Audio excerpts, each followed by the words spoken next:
இளமை இதோ இதோ இனிமை இதோ இதோ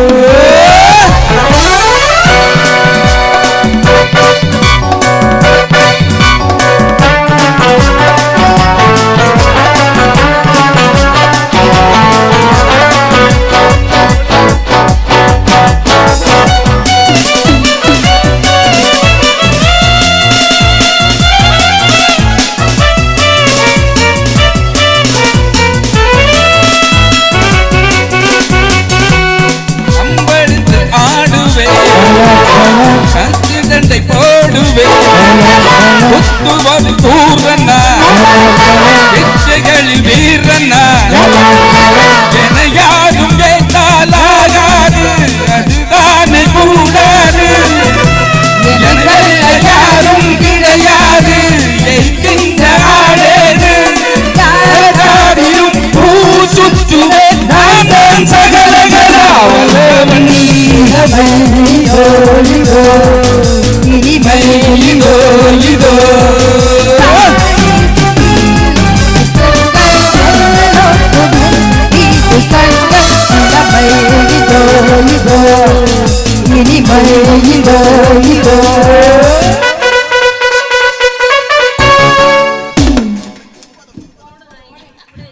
நல்ல கைதட்டுக்கு ஒரு சாங்கமா ஒரு ஹாப்பி நியூ இயர்ல ஒரு ஹாப்பியா கொண்டாடுவோம்னிட்டு ஒரு அறிவியல் வரம் தானே நடுவர சந்தோஷமா மைக்கு கீபோர்டு ஆம்பிளிஃபையர் கைத்தட்டல் நல்லா உற்சாகமா கைதட்டுங்கண்ணே எவ்வளவு சந்தோஷமா நம்ம புத்தாண்டை கொண்டாடிட்டு இருக்கோம் வந்து நின்னுக்கிட்டு சாபமே நிக்கிட்டு இவரு நெகட்டிவாவே பேசிக்கிட்டு இருக்காரு நேர்மறையா பேசுங்க ஐயா எதிர்மறையா பேசக்கூடாது எல்லாமே வரம் நடுவர் அவர்களே எல்லாம் வரம் வரம் வாங்கி வந்திருக்கோம் வரம் உங்களுக்கு ஒண்ணும் வராது வராது விடிய காலையில இருந்தே உங்களுக்கு சிக்கல் தான் வராது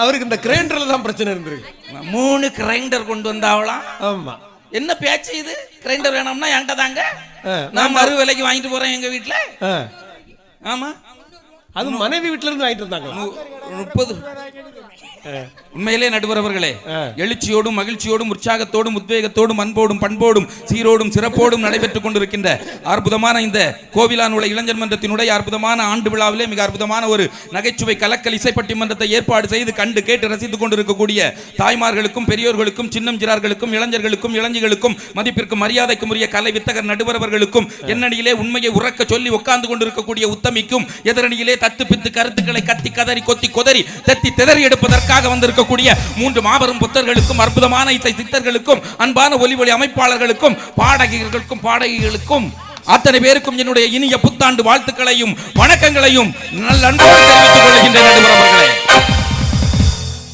ரொம்ப சுருக்கமா நான் சொல்றேன் நடுவரவர்களே சுருக்கமா தான் நினைக்க முடியும் நீங்க சொல்றீங்க பாத்தீங்களா அம்மிக்கல்லு ஆமா ஆட்டு உரல் அது என்னது உலக்கையா அது இல்லையே அம்மிக்கல் இல்லையே உலக்கை இல்லையே வச்சு இடிங்க யாரு வேண்டான்னு சொன்னா தலையில போடுவா விடிய விடிய மாமியார மருமகளா இருந்து இடிச்சுக்கிட்டு இருக்கீங்க அதுக்குள்ள கை வலிக்குது மாமா ஒரு கை பிடிக்கணும் கை இறைக்கணும் ஆமா எந்த காலத்துல இருக்காங்கன்னு நான் கேக்குறேன் இன்னைக்கு எங்க பெண்கள் எல்லாம் படிச்சு ஃபர்ஸ்ட் மார்க் வாங்கி எல்லாரும் வேலைக்கு போயிட்டு இருக்காங்களாக்கா எத்தனை டீச்சர் இருக்கீங்க எத்தனை பேர் கலெக்டர் ஆபீஸ்ல டிஎன்பிசி எழுதி பாஸ் ஆகி கலெக்டர் ஆபீஸ்ல வேலை பாக்குறீங்க எத்தனை பேர் போலீஸ் இருக்கீங்க எத்தனை பாடகிகள் இருக்கீங்க உங்களுக்கு நேரத்துக்கு கச்சேரிக்கு வரணுமா வராண்டாமா உங்களுக்கு நேரத்துக்கு ஸ்கூலுக்கு போகணுமா போக வேண்டாமா அப்ப அம்மி வச்சு அரைச்சிட்டு இருந்தா ஸ்கூலுக்கு யாரு போவா நடக்குமாங்க உரல் வச்சு இடிச்சிட்டு இருந்தா எப்படி கச்சேரிக்கு அக்கா வர முடியுமா அப்புறம் உரலை வச்சு வீட்டுல இடிக்க சொல்லும் பாப்பமே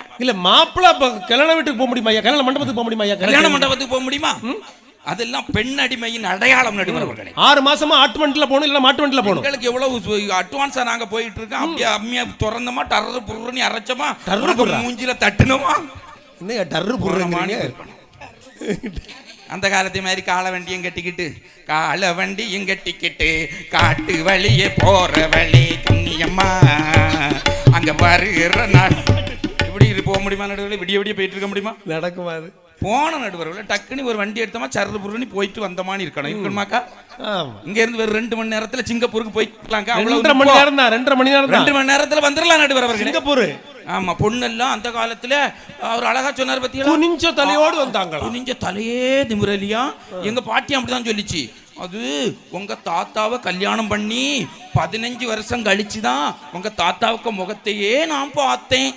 ஆனா கிழவி அதுக்குள்ள 14 பிள்ளைய பெத்து போட்டுருக்கு, பாத்துக்கிடுங்க. முகத்தே பார்க்கல. அதனால முகத்தை பார்க்காம 14 பிள்ளைனே.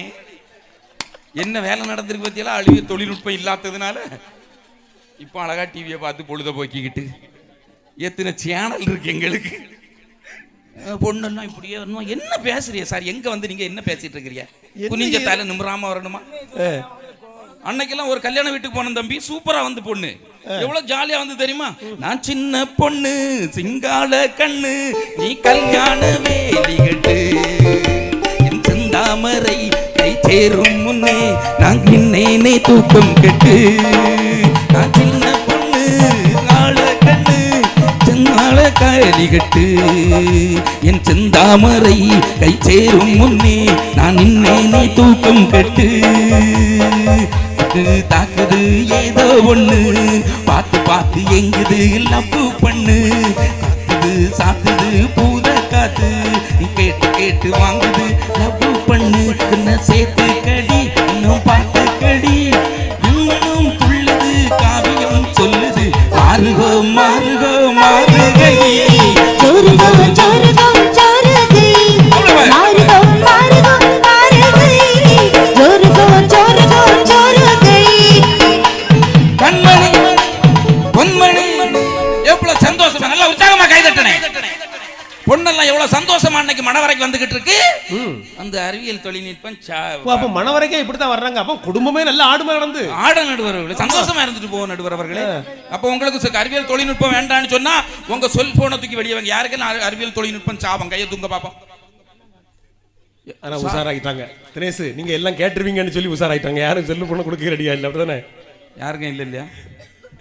யாருக்காவது இருக்கானே? என்ன போன கொடுத்தா கதை அப்ப முடியும். எங்க அணி ஜெயிச்சிட்டு வெற்றி மேல வெற்றி தான் எங்க கையிலே வெள்ளி காசு என்றுமே எங்க வயிலே. வெற்றி மேல வெற்றி தான் எங்க கையிலே வெள்ளி காசு என்றுமே எங்க வயிலே. அறிவியல் தொழில்நுட்பம் இல்லாத காலத்துல பசியால செத்தா நடுவர்களே. இன்னைக்கு பசி கிடையாது. நாங்க வாட்ஸ்அப்ல போட்டு விட்டுருக்கோம் அன்னதான குரூப் இருக்கானே. எங்க சோறாக்கி போடுறாங்கன்னு சொல்லி கிடாவெட்டு குரூப் எங்க சோறாக்கி போடணும். அவருக்கு சிவசங்கர் தான் தலைவர் ஒரு குரூப்புக்கு. அழகான சிவசங்கர் அவர் இப்ப எந்த குரூப்ல போடலான்னு போயிருக்காருங்க. நாளை மதியம் கோவிலான்மலை இளைஞர் மன்றத்தில் அன்னதானம் நடைபெறுகிறது. எங்க இருந்து வர? கன்னியாகுமரி அத்தத்துல இருந்து பைக்கை தூக்கிட்டு வந்துறானே. ஐயா மணவாள குறிச்சிருந்து இப்ப ஆளு கிளம்புறாங்க, கிளம்பிருமா? அங்க பசி இருக்கானே.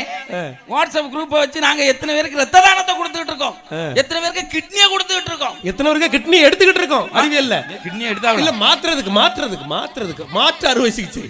மாற்று அறுவை சிகிச்சை. ஆமா. அன்னைக்கு மருத்துவம் உண்டா? ஒரு நல்ல மருத்துவம் உண்டானே கேட்டு பாருங்க. ஆமா. 100 பிரசவம் நடந்ததுன்னா 100 பிரசவத்துல 90 பிரசவத்துல ஒரு தாயோ இல்லைன்னா பிள்ளையே இறந்து போகும். இப்படிதான் தாயும் செய்யுமே இறந்து போச்சுனே. ஆமா. ஆனா அன்னைக்கு 100 பிரசவங்கள் நடந்தா 100 பிரசவத்திலையும் தாயும் சேயும் நலமாக இன்னைக்கு வலி இல்லாமல் வருகிறார் என்று சொன்னால் இன்னைக்கு இருக்கக்கூடிய அறிவியல் தொழில்நுட்பம் வரமா சாபமா? யோசிச்சு பாருங்க நடுவர்களே. வரம்.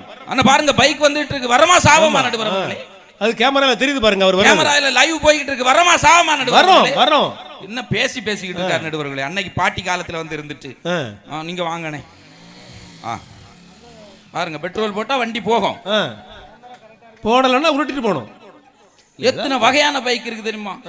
நீங்க இளைஞர்கள் எல்லாம் பாருங்க, அவன் இப்படி வச்சிருக்கான் பைக். இப்போ எல்லாம் ஆமா இப்படி வச்சிருக்கான் டிக்கு கேடிஎம். ஆமா, அவன் முத மாடியில இருக்கான், இப்படி இருப்பான். அவனுக்கு ஆளு மேல 3ஆவது மாடியில இருப்பான். அன்னைக்கு ஒருத்தன் பிரேக்க போட்டு அவன் குதிச்சு அடுத்தவனுக்கு பைக்ல போயிட்டான். இது நமக்கு எவ்வளவு பெரிய வரம். வரமா? ஆமா, அந்த பொண்ணு இந்த வண்டியில இருந்து அந்த பைக்ல போறது வரம் தானே நமக்கு. அவன் பாதுகாப்பா கொண்டு விட்டுட்டு போயிட்டான். ஆனா அவனும் பாதுகாப்பா கொண்டு விட்டுட்டு போயிட்டானா? வரம். நீங்க அவனுக்கு எதிர்பாராமல் கிடைச்ச லக்கிலியா முகத்தையே பார்க்காம தாலி கட்டினவியல நடுவரவர்களே. இன்னைக்கு நாங்க எவ்வளவு அட்வான்ஸா போய்கிட்டு இருக்க நடுவரவர்களே. நீங்க என்ன உங்க காலத்துல உங்க பாட்டி காலத்துல எவ்வளவு அட்வான்ஸா நாங்க போய்கிட்டு இருக்கோம். வந்து என்ன எனக்கு ரொம்ப ஆச்சரியமா இருக்கு. இப்ப எல்லாம் பொம்பளை பிள்ளை சம்மதிக்கலாம் தாலி கட்ட முடியாது. ஆமா, இது நல்லதானே நடுவரவர்களே? இது நல்லா இருக்கு. ஒரு சம உரிமை கொடுத்துருக்க நடுவரவர்களே. இந்த காலத்துல வந்து பேசி இன்னும் ஒரு 10 மாசம் சுமக்குதுல 5 மாசம் ஆம்பளை சுமக்கணும், சட்டம் வரணும் நீ. ஆமா, டிவி போட்டு எத்தனை சீரியல் பார்த்துக்கிட்டு இருக்காங்க யோசிச்சு பாருங்க. அந்த காலத்துல நீங்க இந்த சீரியல் திருவிழாயை தவிர வேற எங்கேயாவது சீரியல் பார்த்ததுண்டா? நீங்க எல்லாம் இந்த சீரியல் அன்னைக்கு டிவி சீரியல் பார்க்கறமாக்கா? அது எப்படியா 246 சீரியல் ஓடுது. ஆனா ஒரு சீரியலையும் ஒருவனுக்கு ஒரு தேனி சொல்லி கொடுக்க மாட்டாங்க. ஆமா. எல்லாம் 2 பொண்டாட்டி கல்யாணம் தான் வருது. ஃபுல்லா முழுக்க அப்படிதான் வருது. ஃப்ளைட்னு எங்கே போயிட்டு இருக்கோம் ஒண்ணு